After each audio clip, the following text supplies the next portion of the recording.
Hello, boys and girls. We have been reading this week from Dinosaurs Before Dark, and yesterday we read chapters 3 and 4. In chapter 3, Jack and Annie were trying to figure out where is here? Where are they? Where did the treehouse land? The only thing that they can figure out is that they have found this dinosaur, this pteranodon. And pteranodons lived 65 million years ago. So they are thinking that they have traveled about 65 million years through time. Now, Annie got a little brave and she went close to the pteranodon and she started to pet him. She decided he was very smart and very nice.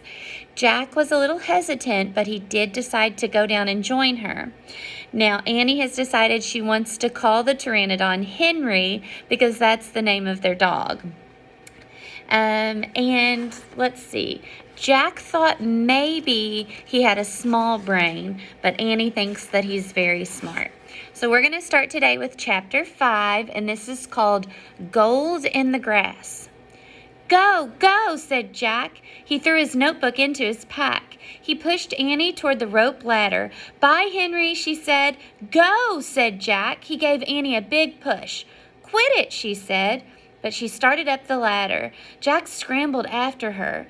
They tumbled into the treehouse. They were panting as they looked out the window at the dinosaur. He was standing on the hilltop, eating flowers off a tree. Oh, man, whispered Jack. We are in a time long ago. The dinosaur looked like a huge rhinoceros, only he had 3 horns instead of 1. 2 long ones above his eyes and 1 on his nose. He had a big shield-like thing behind his head. Triceratops, said Jack. Does he eat people? Whispered Annie. I'll look it up. Jack grabbed the dinosaur book. He flipped through the pages. There, he said. He pointed to a picture of a Triceratops. He read the caption. The Triceratops lived in the late Cretaceous period.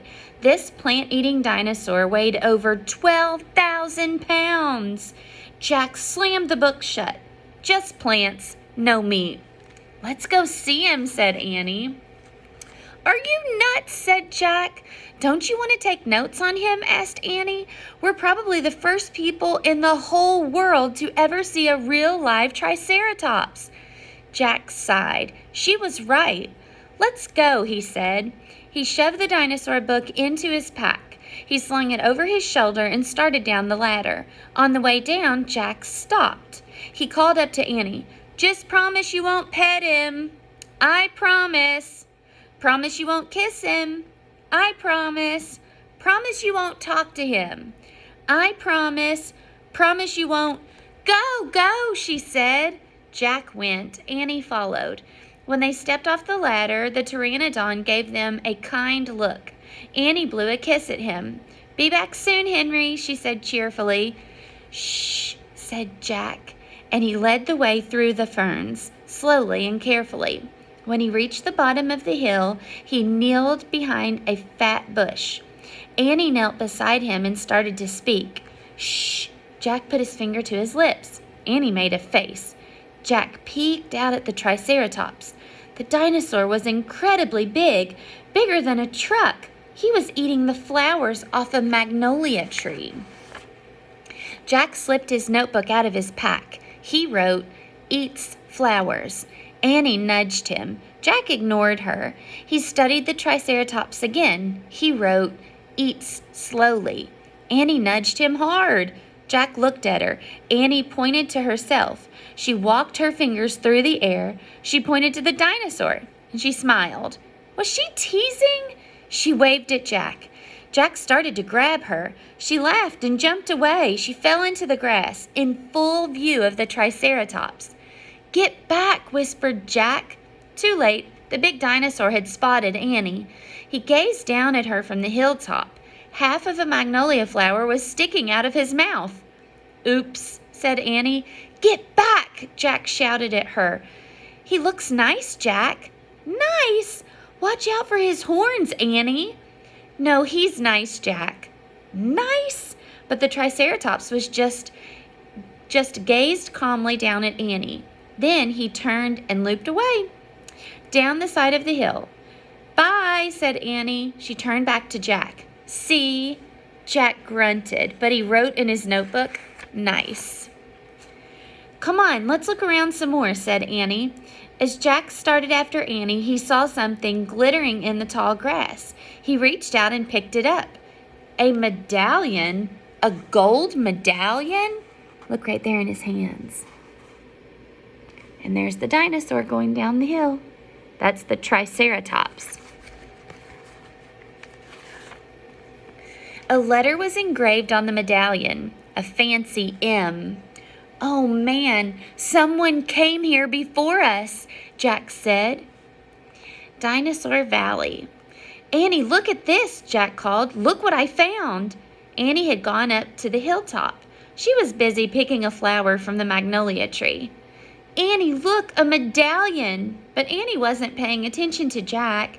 She was staring at something on the other side of the hill. "Oh, wow," she said. "Annie!" Clutching her magnolia flower, she took off down the hill. Annie, come back," Jack shouted, but Annie had disappeared.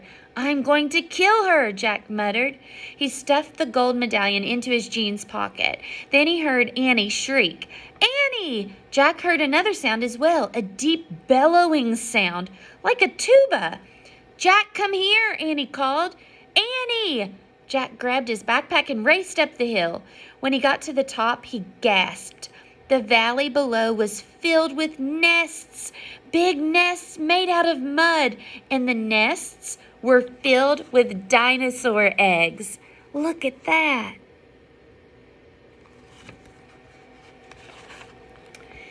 Annie was crouching next to one of the nests, and standing over her was a gigantic duck-billed dinosaur. "Don't panic. Don't move," said Jack. He stepped slowly down the hill toward Annie. The huge dinosaur was towering above Annie, waving her arms, making her tuba sound. Jack stopped. He didn't want to get too close. He knelt on the ground. "Okay, move toward me, slowly," he said. Annie started to stand up. "Don't stand, crawl," said Jack. Clutching her flower, Annie crawled toward Jack. The duck-billed dinosaur followed her, still bellowing. Annie froze. "Keep going," Jack said softly. Annie started crawling again. Jack inched further down the hill until he was just an arm's distance from Annie. He reached out and grabbed her hand. He pulled Annie toward him. "Stay calm," he said. He crouched next to her. "Bow your head. Pretend to chew." "Chew?" "Yes, I read that's what you do if a mean dog comes at you." "She's not a dog, Jack," said Annie. "Just chew," said Jack. Jack and Annie both bowed their heads and pretended to chew. Soon, the dinosaur grew quiet. Jack raised his head. "I don't think she's mad anymore," he said. "Thanks, Jack, for saving me," said Annie. "You have to use your brain," said Jack. "You can't just go running to a nest of babies. There's always a mother nearby."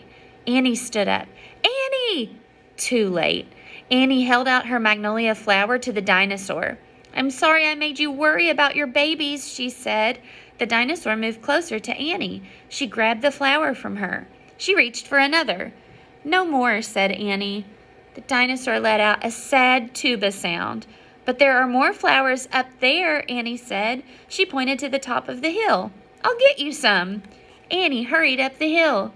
The dinosaur waddled after her. Jack quickly examined the babies. Some were crawling out of their nests. Where were the other mothers?